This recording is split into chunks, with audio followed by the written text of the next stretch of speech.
не жду каких-то праздников, я позволяю себе в ресторан сходить и сделать себе приятно.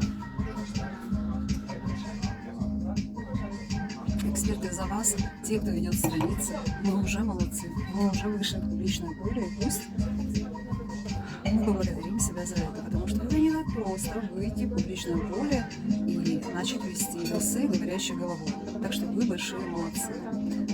Те, кто ведет, и даже те, кто не работал со мной, я смотрю, наблюдаю и всегда стараюсь лайки ставить, комментарии, как получается, для тех женщин, которые вышли с лицом и говорят.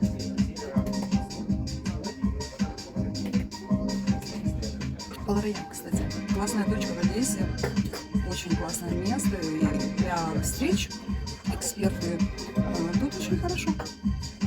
Рядом оперная такая локация, продюсер Иван Иванович. Да, я бываю такая.